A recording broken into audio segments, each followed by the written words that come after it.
Hi everyone. In this video we'll continue with carbohydrates. आज हम carbohydrates को continue करेंगे. लास्ट वीडियो में हमने देखा था कि बेसिक कार्बोहाइड्रेट का स्ट्रक्चर कैसा होता है, उनके type monosaccharide, disaccharide, oligosaccharide, polysaccharides, उनके बेसिक स्ट्रक्चर्स, बेसिक फार्मूलाज देखे थे कि some of them are aldoses, some are ketoses, and sometimes they are present in open chain form, sometimes they are present in ring form. Today we'll discuss about polysaccharides. आज हम polysaccharides के बारे में और complex carbohydrates के बारे में पढ़ेंगे. polysaccharides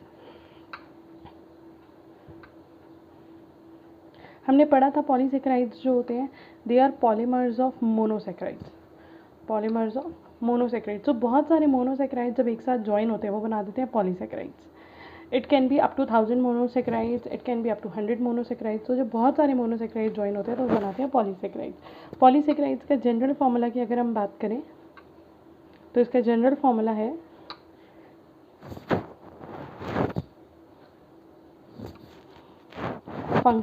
function of polysaccharides mainly responsible होते हैं स्टोरेज के लिए. ये एनर्जी को स्टोर करते हैं in the form of carbohydrates, या फिर ये करते हैं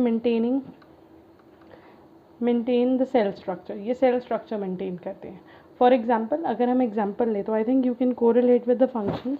देर are certain polysaccharides like cellulose होता है सेल वॉल में और प्लांट सेल्स, तो बेसिकली ये सेल स्ट्रक्चर में सपोर्ट कर रहा है.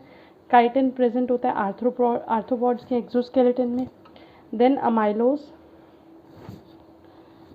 Amylopectin,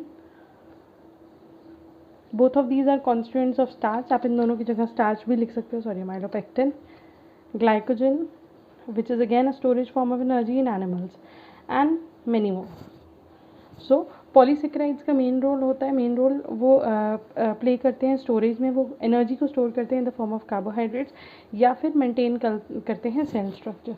so before discussing more about polysaccharides, सबसे पहले हम देखेंगे कि how are monosaccharides join. Monosaccharides join कैसे होते हैं, उनकी लिंकेज कौन सी होती है, उनकी बॉन्डिंग कौन सी होती है.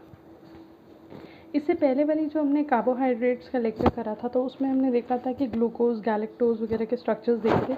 तो यहाँ पे आज हम एक बार ग्लूकोज का स्ट्रक्चर पहले दोबारा देखेंगे. Glucose as we know is a hexose sugar, OH, H, OH, OH, H, OH, H, and over here it's CH2OH. ये है हमारे पास glucose molecule.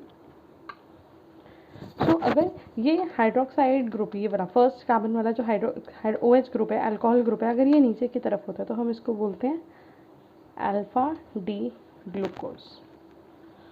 And the other form is beta D glucose. Beta D glucose में क्या होता है,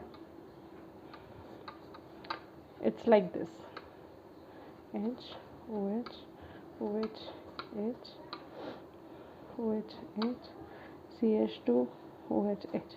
so this is beta D glucose, या हम simply beta glucose भी बोल सकते हैं. तो ये बीटा फॉर्म ऑफ ग्लूकोज है, ये अल्फा फॉर्म ऑफ ग्लूकोज है. इनमें बेसिक जो डिफरेंस है वो फर्स्ट कार्बन के अल्कोहल ग्रुप का है. ये अगर, क्योंकि यहाँ पे जनरली अगर हम देखें तो बीटा ग्लूकोज कंपैरेटिवली ज़्यादा अमाउंट में प्रेजेंट होता है इन कंपैरिजन टू अल्फा, क्योंकि ये ज़्यादा स्टेबल है. जस्ट बिकॉज यहाँ पे स्टेरिक हिंड्रेंस कम है, इन दोनों में स्टेरिक हिंड्रेंस ज़्यादा है. फाइन. सो अब हम देखेंगे कि इनमें ग्लाइकोसिटिक लिंकेज जो होती है व्हेन टू मोनोसेक्राइड्स, अगर हम कहते हैं monosaccharide is join to monosaccharide, तो जो इनकी लिंकेज है उसको बोला जाता है ग्लाइकोसिटिक लिंकेज. ग्लाइकोसिटिक लिंकेज जो हमें मेनली मिलती है वो हमें मिलती है अल्फा 14, बीटा 14 या फिर अल्फा 16. सो ये तीन लिंकेजेस हमें मिलती हैं. तो monosaccharides are basically joined by glycosidic linkage. It can be alpha 14 linkage, beta 14 linkage और अल्फा 16 लिंकेज. इसके अलावा भी there are certain linkages, but हमारे लिए जो इंपॉर्टेंट है वो यही है क्योंकि मेनली ज़्यादातर जो लिंकेजेस होती हैं वो यही होती है. So now let us take a look. This is a glucose, this is also a glucose. अगर आप देखो तो इसका हाइड्रोक्साइड ग्रुप जो है, मतलब सॉरी अल्कोहल ग्रुप जो है वो नीचे है और इसमें भी अल्कोहल ग्रुप जो है वो नीचे है. तो ये कौन सा ग्लूकोज हुआ, अल्फा ग्लूकोज, और ये भी कौन सा ग्लूकोज हुआ, अल्फा ग्लूकोज. तो अगर दो ग्लूकोज आपस में कंबाइन होंगे तो कंबाइन होते time it is a dehydration reaction. तो बेसिकली यहाँ से वाटर मॉलिक्यूल जो है वो रिलीज़ हो जाता है. तो वाटर मॉलिक्यूल रिलीज़ होने के लिए क्या होगा, यहाँ से अगर हम देखेंगे तो यहाँ पे सिर्फ एक ऑक्सीजन रह जाएगा एंड वाटर मॉलिक्यूल रिलीज़ हो जाएगा. सो अगर हम इस लिंकेज की बात करें, ये it is an example of alpha 1,4 glycosidic bond या glycosidic linkage. So it is taking place. अगर फर्स्ट वाला कार्बन, फर्स्ट वाला ग्लूकोज, बेसिकली जो डिपेंड करता है वो फर्स्ट, जिसका कार्बन 1 इन्वॉल्व है, जिसका एनोमेरिक कार्बन इन्वॉल्व है, तो अगर फर्स्ट कार्बन जो है वो अल्फा टाइप का है या फर्स्ट कार्बन जो है वो बीटा टाइप का है, लिंकेज को हम उसी के अकॉर्डिंग नेम करेंगे. Okay, so this was about 1,4 glycosidic bond. अब अगर हम देखें, अगर हमारा ये वाला, जैसे अब ये फर्स्ट ग्लूकोज जो है इसका अल्कोहल ग्रुप ऊपर की तरफ है, so this is beta glucose. अगर फर्स्ट वाला ग्लूकोज बीटा ग्लूकोज होगा तो जब इन दोनों मॉलिक्यूल्स ने रिएक्ट होना है, डिहाइड्रेशन होनी है, वाटर मॉलिक्यूल रिलीज होना है, देन व्हाट विल हैपन, इनका जो बॉन्ड बनेगा that will be a diagonal bond. It will be like this. So a diagonal bond will be form. तो यहाँ पे बीटा ग्लूकोज है, यहाँ पे अल्फा हो या बीटा हो, it doesn't make any difference, क्योंकि अल्कोहल ग्रुप फर्स्ट कार्बन के अल्कोहल ग्रुप की वजह से फ़र्क पड़ रहा है. So this is beta 1,4 glycosidic bond. तो जब लीनियर, बेसिकली अभी हम देखेंगे जो पॉलीसेकेराइड्स यूजुअली लीनियर होते हैं या अनब्रांच होते हैं, तो लीनियर में हमेशा या तो अल्फा 1,4 ग्लाइकोसिडिक बॉन्ड्स बनते हैं या फिर बीटा 1,4 ग्लाइकोसिडिक बॉन्ड्स बनते हैं. So with this I think bonding आप लोगों को समझ आ गई होगी. So now we can start with the complex polysaccharides. Okay, so the first polysaccharide which we are doing is starch. Starch present होता है, it is a stored form of energy.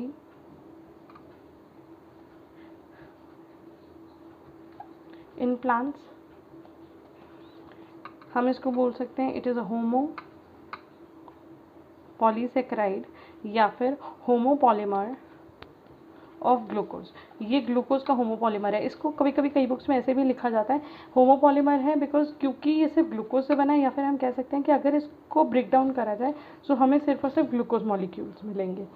Starch, although it is a homopolymer of glucose, but still it is made up of 2 things which is amylose and amylopectin. So amylose और amylopectin दो, again these are also polysaccharides. ये दोनों polysaccharides combine होते हैं तो हमें मिलता है स्टार्च. अब देखते हैं अमाइलोज क्या होता है. Amylose is again a homopolymer of glucose. ये भी ग्लूकोज का होमोपॉलीमर है, मतलब ये सिर्फ और सिर्फ ग्लूकोज यूनिट से बना हुआ है. उसके बाद इट इज़ लीनियर मतलब कि ये ब्रांच नहीं है. इसका structure is something like this.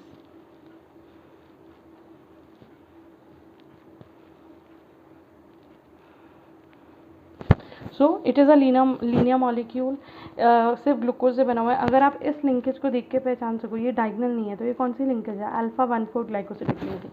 तो यहाँ जो लिंकेज प्रेजेंट होती है that is alpha 1,4 glycosidic bond.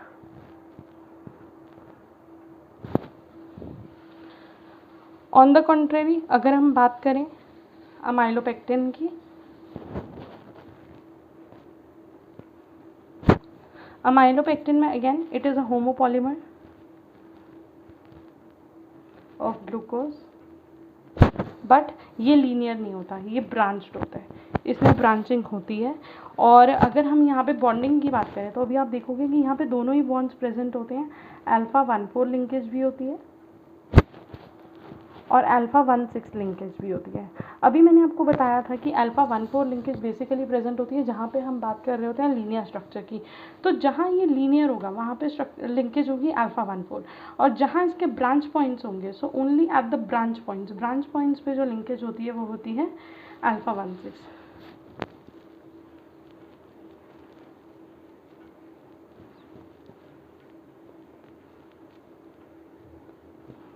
So this is alpha 1,4 linkage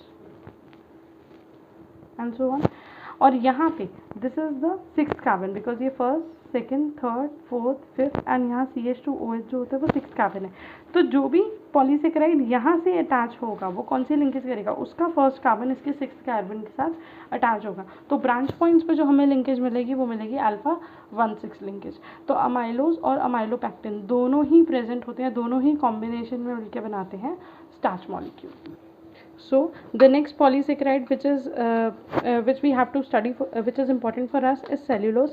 Cellulose again हमें मिलता है plant cell wall में. बेसिकली ये plant cell wall में present होता है, तो ये कहीं ना कहीं मेंटेन कर रहा है स्ट्रक्चर को. It is also homopolymer of glucose. ये भी होमोपॉलीमर है ग्लूकोज का। दैट मीन्स अगर इसको ब्रेक डाउन करा जाए तो हमें सिर्फ और सिर्फ ग्लूकोज मॉलिक्यूल्स मिलेंगे। इसका स्ट्रक्चर लीनियर, लीनियर का मतलब है अनब्रांच, इसमें कोई ब्रांचिंग नहीं हुई। और अगर हम इसमें लिंकेज देखें तो अभी तक अगर आप देखो ये और ये दोनों फीचर, जो स्ट्रक्चर के दोनों फीचर्स हैं, ये अमाइलोज से रिजेंबल कर रहे हैं। सो डिफरेंस क्या है? डिफरेंस है लिंकेज में। इसमें प्रेजेंट होती है β14 linkage. If you can remember, β14 linkage वही है जहाँ पे फर्स्ट वाला ग्लूकोज बीटा ग्लूकोज होता है और डायगनल लिंकेज बनती है।